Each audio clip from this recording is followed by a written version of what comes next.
everyone. Welcome back to another episode of Journey to Purpose. With me today, I have the fascinating Denise Pyles. Denise, welcome. Thank you. It's great to be here. And hello, everyone, all listeners around the world. Thank you. Thank you. So Denise, you are a former nun. You are a mindfulness coach. But first, easy question before we get into that is, where in the world are you? So I currently live in Edmonds, Washington, in the United States, which is a little north of Seattle. It's one of the smaller towns, and I overlook the Olympic mountain range in the Pacific Northwest. I'm originally, though, from Louisville, Kentucky in the United States, and have been out in the Washington Pacific Northwest for over 26 years. So that feels like home to me now. Wonderful. And the way you just described it, I've not been to that part of the US yet, but one day I will make it. Yes, you're always welcome here. Thank you. So let's start with being a former nun. I'm sure you get this question a lot, but I don't know how many people leave the convent when they sign up. But what led you to join and what led you to leave?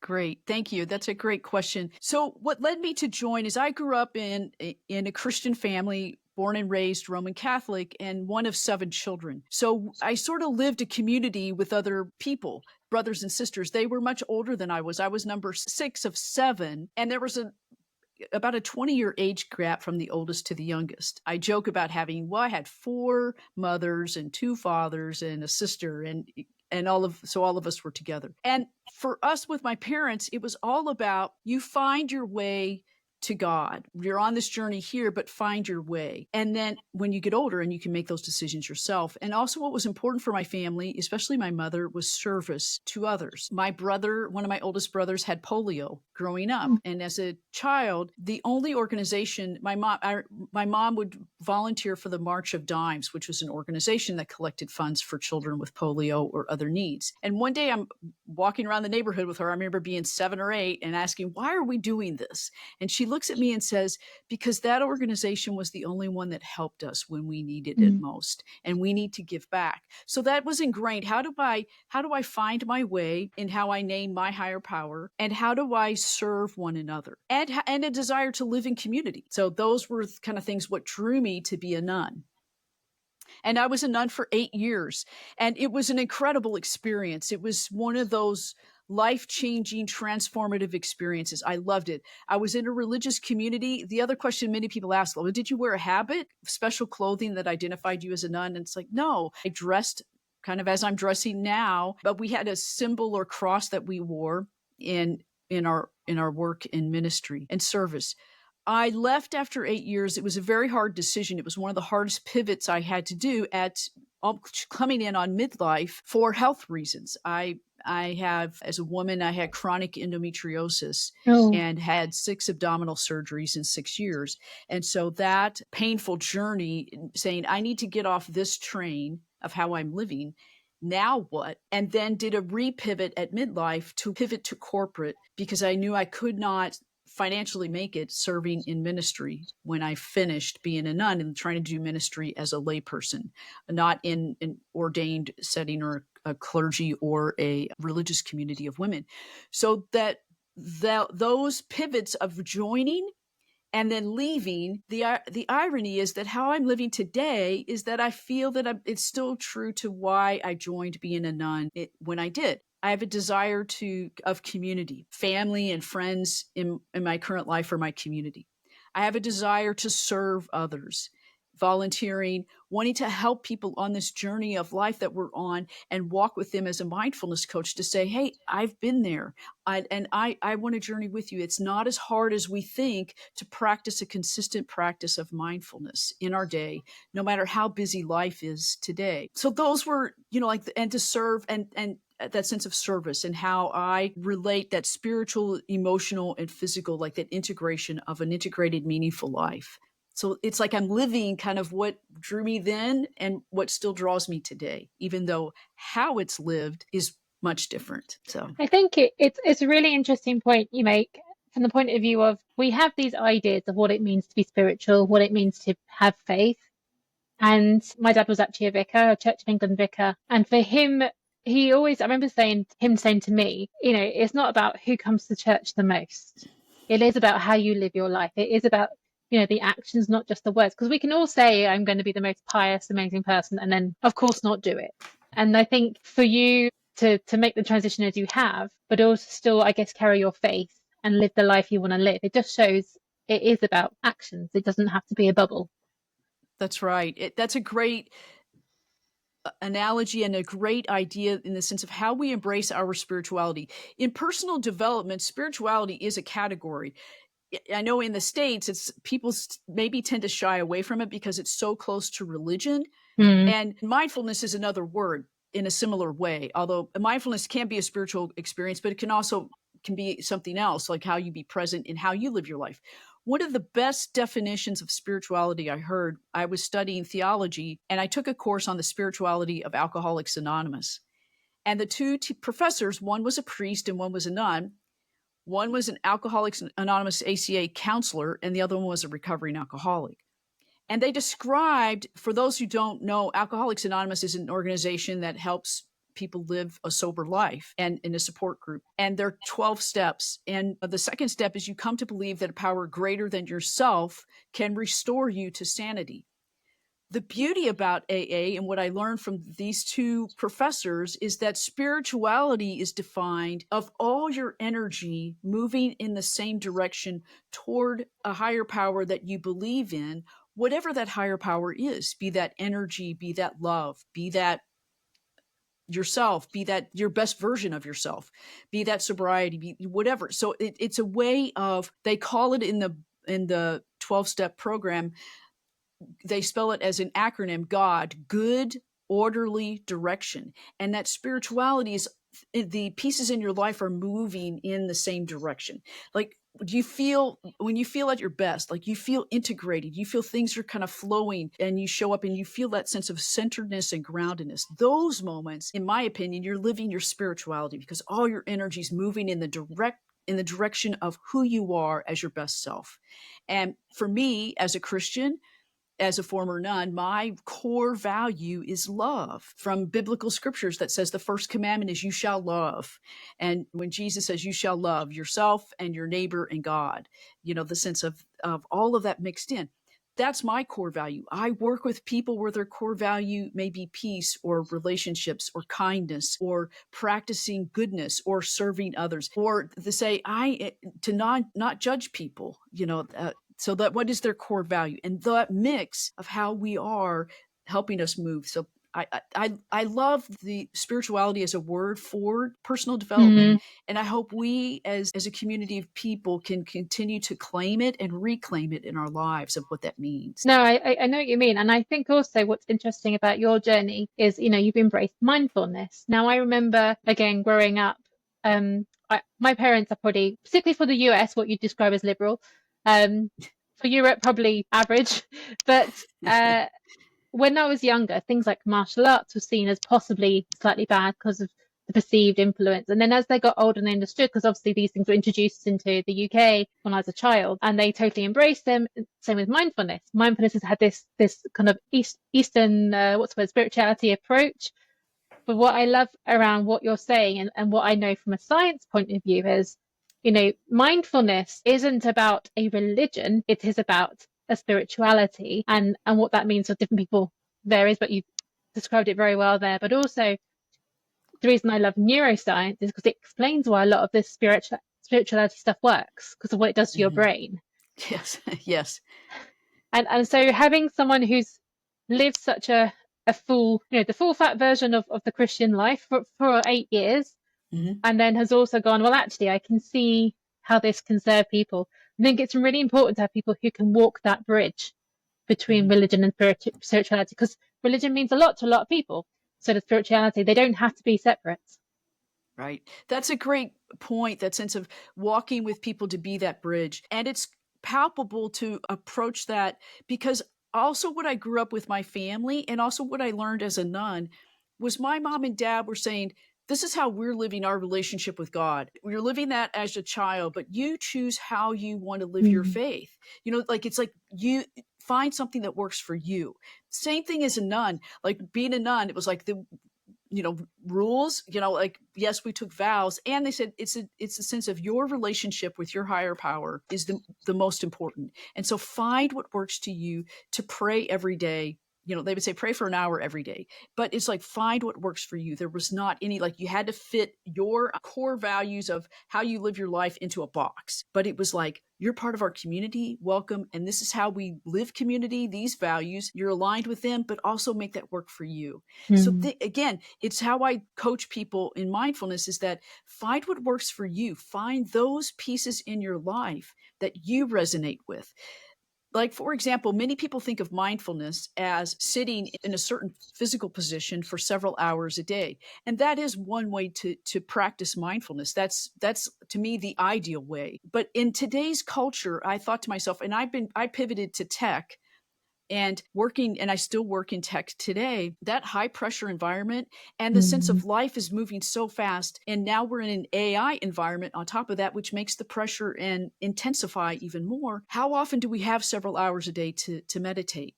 And so then what I was thinking over the past course of the years, since COVID, was pivoting from my experience of mindfulness as a nun, which was also called contemplation in the Christian perspective, which is embracing life coming at you and be open to all of that without judgment and embrace that. Sounds a lot like mindfulness. And so then I looked at it, and then I did the research, what you said, science, that short moments of presence in mindful moments during your day are effective. I compare it to our physical fitness. There's a program, a style of fitness called HIIT, HIIT, high intensity interval training. And science says when you do that over time, you can become fit. And there's a lot of like 7-minute workouts, 10-minute workouts, 15-minute workouts stacked over time. You become physically fit. It's not an hour in the gym. I thought about that with mindfulness. Arianna Huffington of the Huffington Post talks about, she calls them 60-second micro steps, 60 seconds to breathe before doing something. I call it micro mindfulness, but it's based on that HIIT physical fitness training. I call it short intentional interval training with your mindset. So it's like sit. But it's the same format, is that short exercises, brief activities, 3 to 5 minutes, stacked throughout your day. And there is a pattern of presence, mindfulness that you can bring to your workplace or your environment, especially when you feel can't add one more thing to my calendar. You don't have to. It's the way to help you stay rooted and centered in the midst of when life feels like it's one more thing that I have to do, or I'm so exhausted from picking up my kid from an activity and realizing that I'm even not present with her in the car, taking her home. I'm thinking about work, or I'm sitting there watching her in a lesson and I'm on my phone. And then it dawns on me that I need to do something different. And it's not about adding one more thing. It's about removing those things that are not part of your core value. And then realizing you have these moments throughout your day that are great opportunities to practice micro mindfulness. And sitting in a car waiting is one of those moments that you could do. So I love that. And I think it's really apt that you talk about it having worked or working in tech, because you were right. Of all the industries, and everyone has its challenges, but tech is moving so fast and it's constantly reinventing himself. We took the shelf life of software used to be 2 years. Now it's even less, particularly with AI around, as you say. And that feeling of overwhelm is genuine. I mean, not just in tech, but I think with the IT factor, the amount of data that is getting thrown at us from our phones, from our computers, from everything going on. And it often feels like really difficult to find that time for yourself. And so micro-mindfulness, I think, is really, really good. But my question for you on this is, they often say that motivation is what gets you started, discipline is what keeps you going. Do you think that's the same with mindfulness, or do you think that motivation is enough to sustain it when you're doing micro doses? Does it get easier, I guess, is my question. That's a great question. I think it's motivation and it's action and reflection. It starts at the beginning of your own self-awareness. When I was a nun, what was so important is how do you know yourself? And on this journey, when I was a nun, it was like going deeper in who I am and not being afraid to uncover all the rocks, all the dark places, all the things that maybe I haven't dealt with or maybe I did. It's a journey of holistic living as a nun. That's what it was. And I think of it in business terms, like a Venn diagram. I have my physical and take care of it with physical fitness, or if I get sick, I need to see a doctor. Mental, I take care of it by practicing growth mindset. And if I'm off centered, I see a therapist. And then spiritual, I take care of that through mindfulness. And if I'm off centered and need help, I see a spiritual director. Someone is like a coach who walks with me and helps me see the bigger picture, holds me accountable. They're saying, how are you being grounded? So it's a combination of all of those, but it starts with self-awareness. Who am I? Am I comfortable saying, here's the rocks that I uncover within myself, and acknowledge that without judgment and say, I'm working on that. I'm a work in progress. I embrace that. I love myself. I'm not hard on myself. I work on positive self mantras as an example. But that motive, so then it's like the motivation is part of that Venn diagram, the self-reflection and the action. And then when I take time to reflect on all of that, that self-reflection and action fuels that motivation. And then, because then I can see patterns in my journaling, in my thoughts of how for example, a one micro mindfulness practice is I call it one sentence journaling. During your day, pick 3 times during your day, put an alarm on your phone. When the alarm goes off, take a moment and pause. And if you have like a commonplace notebook or even on your phone on the Notes app, what's the word of how you're feeling? How are you being present? What comes to mind in that microsecond of stillness, 15, 20 seconds, and write it down. At the end of the day, look at that. Over 2 weeks, what are all those words and what are they telling you? After 2 weeks, you now have a story. So that is an input going back in that may motivate. So for me, that's how I sustain micro mindfulness. I'm motivated and I've sustained that by self-reflection and action, reset, reflect, and keep going. I love that. I love the idea of the stopping for a minute. And I actually would say that, though you're right, you can do it on a phone, notepad, or in person. I think, well, there's science again around the power of writing, physically writing, and how important that is for your brain. But at least if you can't do that, you've got it on your phone. But the way you just described it, I think really does make it seem achievable. Just stop for like a minute. And I have days when I'm back to back on calls, but invariably, I do get a minute somewhere in that day, realistically. I mean, some days I feel like I don't need legs because I'm just on the screen talking to people. And those are the days that I hate those days the most because I like to move. And I have a standing desk so I can move a little bit. But yeah, I love how you break it down so that it's manageable. But do you ever get people come to you go, just Denise, it's just too much. Like I don't even have a minute. And if you do, how do you help them find that minute? Right. I do. A lot of people. And so first of all, if you've not tried micro mindfulness before, if you're listening to this, 1 minute will feel like an eternity. One of the challenges, can you be silent for 1 minute? And that is hard if you've not done that before. I've struggled with that when I first started out. I start looking around and, be distracted, and it's okay.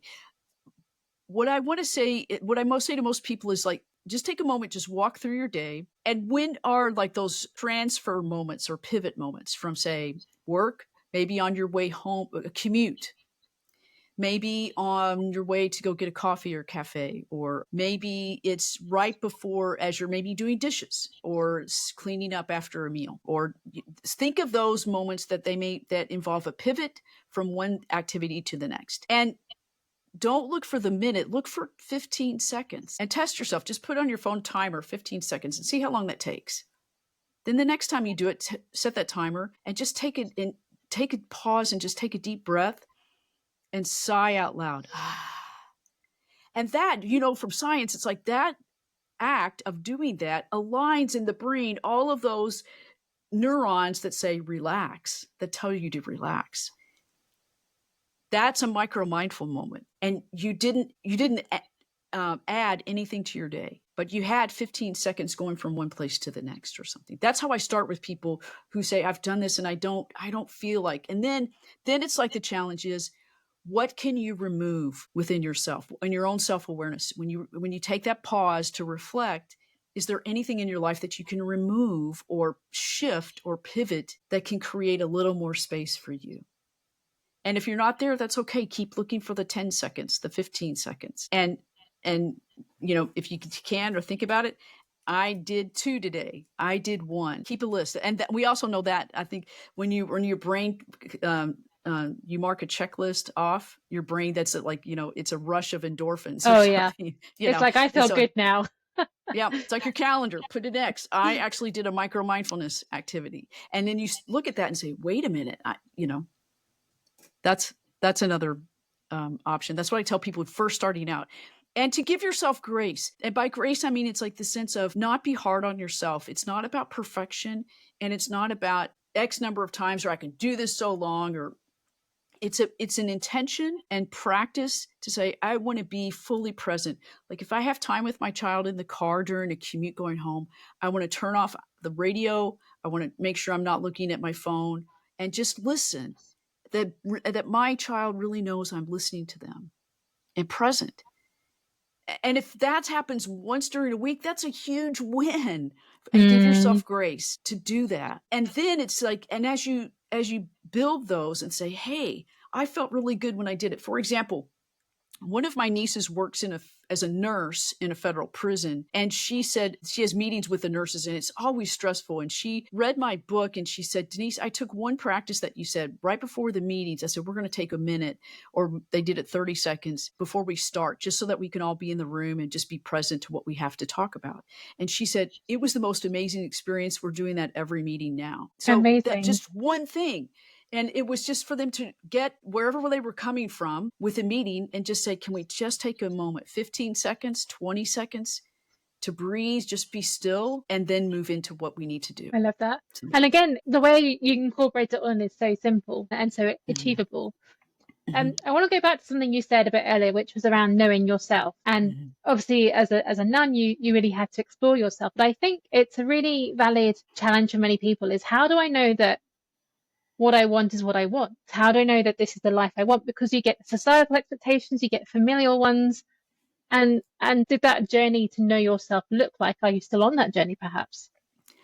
That's a great question. The answer is yes, I'm still on that journey, because I believe that we are continuing to grow and learn. And I'm not the same person I am today as I was when I was 20.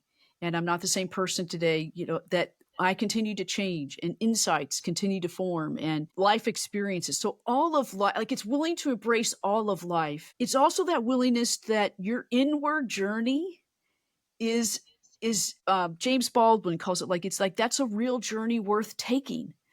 It's one of the best adventures we can take in our lives. And it's not so much, some people say, well, you're just navel gazing at yourself. And I'm saying, hey, look at me. No, it's not. It's a journey going in and say, why do I react certain ways to certain people? Why does this tick? Or when I'm experiencing my best self and I feel this ache and this longing to do something else, I'm in my job, I'm tired, I wake up and I go, I am exhausted, even though I had 8 hours of sleep, and go, okay, what? Then to pause and say, what is that telling me inside the core of my being? Maybe I'm aching and longing to do something else. Those kind of questions that you ask, not afraid to ask yourself. And I get it, in the midst of being busy. Okay, I got to be a mom right now and take care of kids. Yes, that's your job, full on, go for it. And then as children get older, it's the sense of leaving the nest. It's like, now what? Or you're at the end of your career. Now what? What's the next pivot? The reality is we will keep pivoting all our lives. And with AI, we'll keep pivoting even faster. And the human brain and the mind has a hard time sometimes keeping up because the change is so fast. So one of the superpower that we have is the ability to say, I want to slow down. I want to pause. And we can make those choices to say, in the morning, my morning routine, when I brush my teeth, I will pause and just think about what is, as a metaphor, what am I chewing on inside as a metaphor? And what is that dream I have? And am I living that dream? Or is there something pulling me to do something else? Those are some questions to ask. And techniques such as one sentence journaling, if you have longer time to write, or journaling, you can do that speaking into your phone. Or there's apps on your phone. I use the day one journal app, and I decided instead of a word, I did one photograph a day from taking Oh, photos all day. lovely. And the great thing about that app is at the end of the year or the end of the month, you can print it as a book. Then you have a tangible document to say, look at the growth that has happened. Look at what I'm seeing and the wonder. What does it stir? And so again, it's a piece to motivate you to say, to be on the self-awareness journey. It's a journey to be aware of, and also give yourself grace if you're not. You're saying, right now I'm just so busy, I'm overwhelmed taking care of kids, I'm the full breadwinner of the family, etc. All of that, you have your priorities in the right direction. Give yourself grace and be attention. If it's like I have that gnawing, it's like I know it, I write it down, and it's like I come to this at another time, or be present to it when I can. Brilliant. And I'm going to ask a strange question, but what do you beat yourself up for? Oh, Because I only I'm ask laughing. because go on. No, so that's a great question. I'm laughing because I am a recovering perfectionist. Right. So Okay. so I beat myself up over everything. God, I didn't get 100. I didn't get um, kind of family of origin things that I also worked in therapy on that too. But the sense of that growing up, my dad was in the Navy during World War II. And and for him, his work ethic was the value that he had, and because his work ethic and his teammate comrades saved their lives during World War II. And so my dad really cared about how you treated other people, was his core value. Now my mom, also being Irish, really cared about hard work too, and your grades were important. So coming home from school, I'd show my report card. So my mom would look at the front side, your grades, okay, just keep trying, do your best. My dad, he could care less about that. He turned over the back. And he was saying, okay, it's how you treat people is the most important thing. So those values were really strong, and they're part of me. So then growing up myself, I wanted to do everything right, everything well, and everything perfectly. And the sense that it doesn't. And I've learned over time, and being a nun with being other people, kind of like a joyfulness to say, like they said spiritually, the root word for sin is, I think it's called in the Hebrew is hamar. I may be wrong, but that understanding. And basically what it is that it's missing the mark. Like if you're tossing to a target and you miss the mark, and it's like, we're all on this journey. It's all about love. And if you miss the mark, give yourself grace. So like that really helped of, yes, I'm culpable and responsible for things that I do wrong, but it really helped me say, I didn't reach 100% today. And that's okay. I'm throwing at the target. I'm making that effort. And so I've learned to really give myself grace, and I keep growing in that regard. That understanding my family of origin, understanding my drive and my own worth ethic and my own stubbornness that I have, and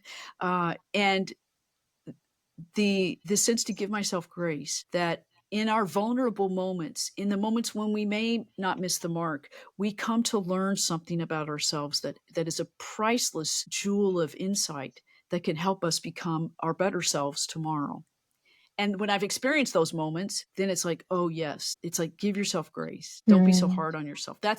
So positive self-talk, my own mantras, are part of my micro mindfulness practice. That, like, I know myself. So it's like, there's so many ways to practice mindfulness. It's like, find what works for you, what resonates with you. When I was a nun, one of the nuns she was almost like this Zen master. She could sit and meditate for hours. And so in the morning she would have like an hour, and I thought, and she's like, you're welcome to come. So I thought I'd try it for just 20 minutes, but I could not get comfortable in being seated. And I could not get comfortable with my mind racing so much. And she's like, Denise, you don't have to. The great thing is there's so many ways to do this. Find what works for you. So that was my mantra, find what works for you. And when I did, and it was like, now I can be present. And then it opened up a whole new world of being with people, being with myself, and thinking we're on this journey together. So That's pretty amazing. And I love The reason I asked is because I love everything you're talking about, and I'm like, have you not by now moved past like your own self-criticism? But it's good to know you haven't, because that's the struggle for all of us, right? It is the fact that Mhm. our own worst critic is ourselves. Right. And that is the only person we're competing with is ourselves, and the self talk that we give each other, that give Yep. ourselves. Sorry. So I find it comforting to know that even with all the wonderful work that you have done and the wonderful experiences you have done, you are a mere mortal like the rest of us in the nicest Yes. possible way. Oh, totally. And the thing I want to share with the readers who are listening is that it's okay. There are some days I have an intention to be mindful and to be present, and something could happen and just totally flips me into, the struggle of myself getting in the way. And then I just sort of take a deep breath and say, acknowledge I can't be mindful right now, and that's okay. And then, so I've learned to really acknowledge when it's happening, and then to say, it's okay.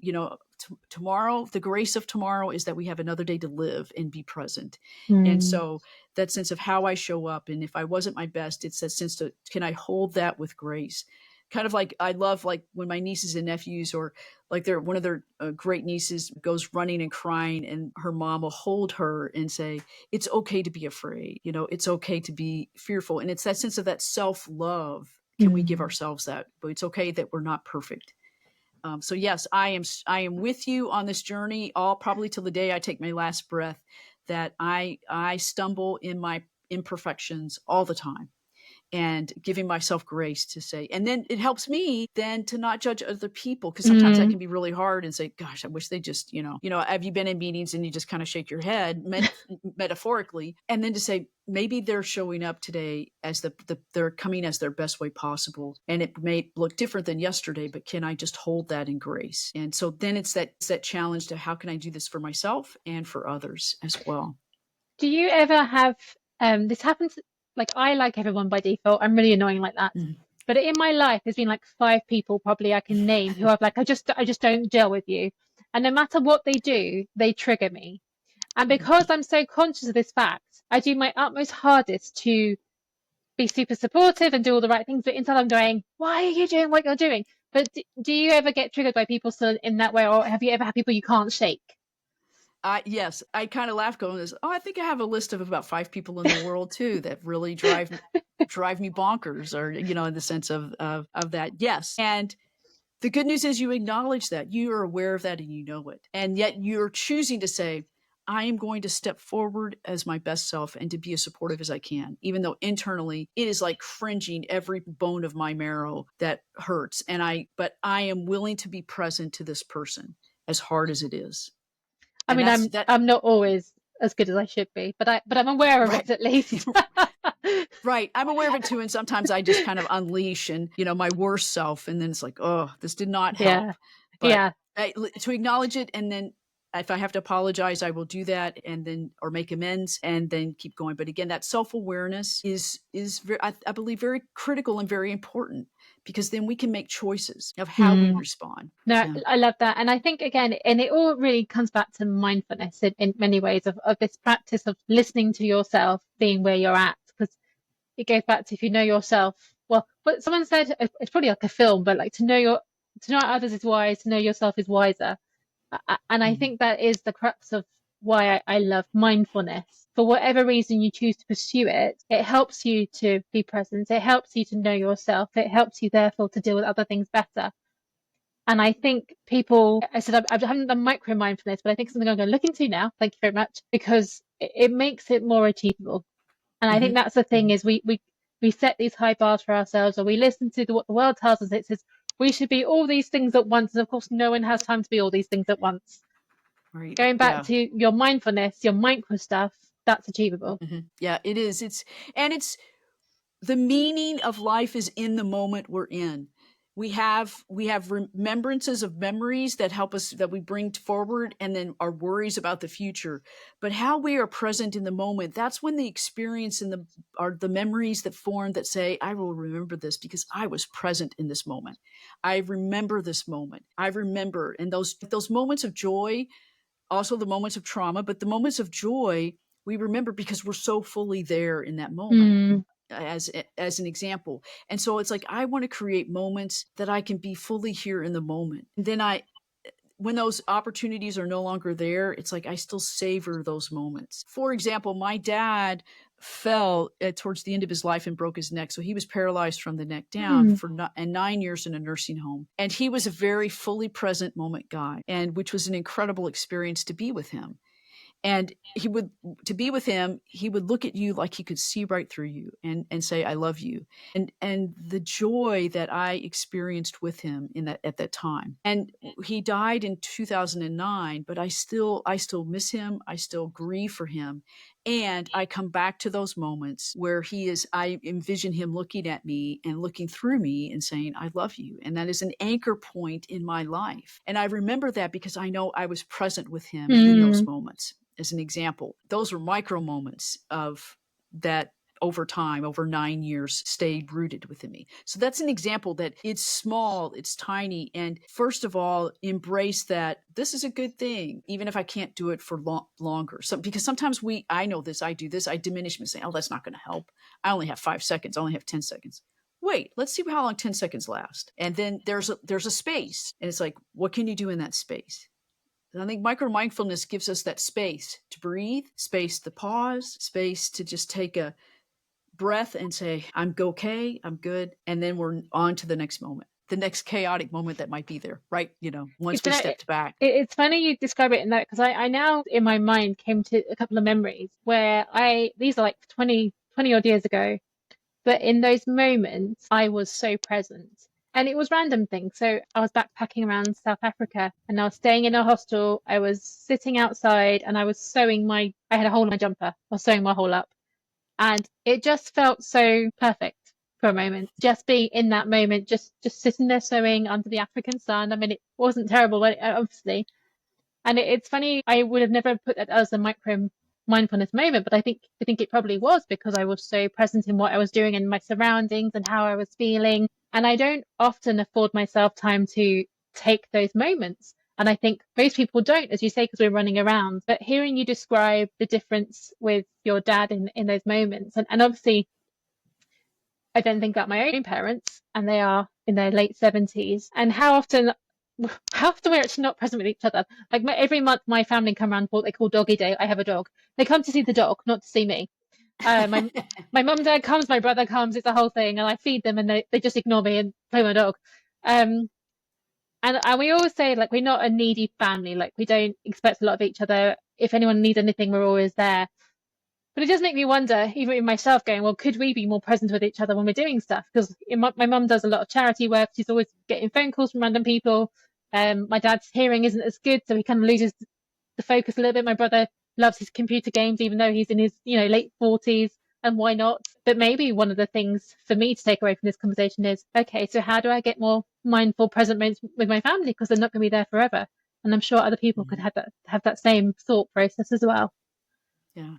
That's a great, the sense of acknowledging that within yourself and taking this what, a minute or two to say, I had this memory, and then it's like reflecting on that right now, and then to say, here's what I can do in the future. And like that's part of self-awareness, self-reflection, and all of that's a micro mindful moment. My mother is 98 years old, still living and is in assisted living in Kentucky at the time of this recording. And since to have a conversation with her, I call her every week. I call my parents since I left home at 18 every Sunday. When I was in college, even when as a nun, et cetera, I always talked to them. And the sense of just hearing her voice and just being present and feeling so grateful in the midst of those conversations. And those were connecting points, and feeling love in the midst of that moment, and treasuring that and saying, I don't know how many more phone conversations I will have, but it's okay.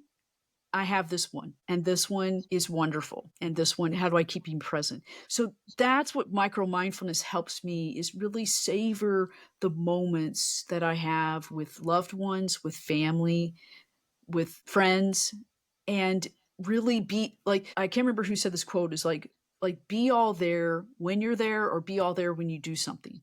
Be present. It means you're fully there and you were just focused on that. And, as an example, like even set yourself a habit saying, I'm not going to turn on my phone when I'm talking to family. Yeah. either on a call, if it's not on a call, but just sitting and having dinner together. Because I don't know about you, it's like we go to dinner in the States and certain generations of families will be there and they're all on their phone. And I thought you were less than a foot and a half away from each other and stuff. So the sense of our family is like we say, we're going to put our phones down and just talk to each other and ask, how was your day? What So did you do? So, what's really bad with my family is, so we grew up with pre-phones and computers. So that was great. We all love to read, and we all read at the dinner table all the time. So we've got like my parents are very good at having this family dinners, but I think after a certain age, everyone was like, can I read my book? And, and so we read our books at dinner. But actually now we do have dinner without phones, which I think is really healthy. But you do see it, don't you, as you say, everywhere you go. And I think I'm so lucky to have grown up without a phone. I do think it makes a difference. But I also struggle now with the amount of dependency I have on my tech. And my work is all online. My life is all online, my calendars and everything else. I mean, I still have a paper calendar, but like if I'm out and about, I check my phone. What am I doing? Where should I be? Uh, and one reason I'm exploring mindfulness more personally is because how do I get that balance right? And I know the answer isn't to watch more TV. It is to take these breaks. But I also need to break that addiction of, and it's not a terrible addiction, but it is an addiction of checking my phone at all these different times. And so again, I think introducing micro mindfulness, even for me, could, if I can get it consistent, it will start to help me create the habits that I used to have before I had all this tech. That's a great action focus or goal to have, because you're right. It's like, some days I long for 1995, before 1995, when the phone and The 90s internet, were great. so, but also it's a challenge to say, how can I step away? Even if I thought I'm going to take a break to go outside, I don't need a GPS to tell me where I am. Trust. So it's like the sense of going back to say, I know what I need right now, or where I am. I don't need this, and really trust it. I keep thinking I traveled across the United States and globally with a quarter in my pocket for payphone and a passport. And I maybe had a paper map. It's like, and then I keep thinking, how can you do this? Make sure you have your phone with you and that you have GPS location on wherever you are. I get that. And that's all okay. And it's like to say, how can I just be in this moment where I don't need it? And I just need to be humanly present with who I am, my physical senses, and all of my mental thought in this moment. And when we gather, we think, gosh, that was a lot of fun. There was something good about it. Or it's like, I still have a lot of work because I can only do this for a few seconds. And that's okay. That's okay. It's that those are habits that we formed when we got phones, and that addiction built up, and it takes a lot of undoing or a lot of balancing act and to recognize that we can't do that overnight. Just as like I used to be obese when I was in high school and I lost weight. And my mom always told me, she says, you didn't gain that much weight overnight. Don't expect to lose that much overnight. And so she always said, it's the journey. It's a long haul. It's a long game. Basically, she didn't use the word game, but she said, it takes a long time, and be okay with that. So, yeah. Very wise words. If people want to find you, how can they find you? So they can find me on DenisePyles.com is my website. My books are available on Amazon. The book is called Burn Without Burning Out: 7 Micro Mindfulness Habits for Clear Thinking, Decisive Action, and Recovery from Burnout. And the book, I believe it's available on Amazon globally, and I know there's available in the UK and worldwide. And on my website, I do have a contact form if you're interested in mindfulness coaching. I'm also on social media, Twitter, LinkedIn, and Substack are the places where I write every day on micro mindfulness tips and practices. You could also join my website my newsletter on Substack, where I send every week. I send you micro mindfulness tips to practice every week, and I give 5. It's free. I give you 5 tips. You can choose one or something else, but something to think about by a quote, reflecting on a quote, self-reflection, journaling, and mindful actions or journal prompts to think about what stirs within you every week. So amazing. And I'll make sure we put all those links in the show notes below. I feel like I could talk to you for a very long time, but I'm going to call it to the draw because you've been wonderful. It's thank been you brilliant. so much. Thank you. No, thank you. Really appreciate your time. And thanks everyone for listening. And if anything to take away that today is that you have the ability within you to practice micro mindfulness. You already have those tools within you, and it's a pivot of a mindset, your reflection, and action. And I know you can do it. Thank you. Thank you.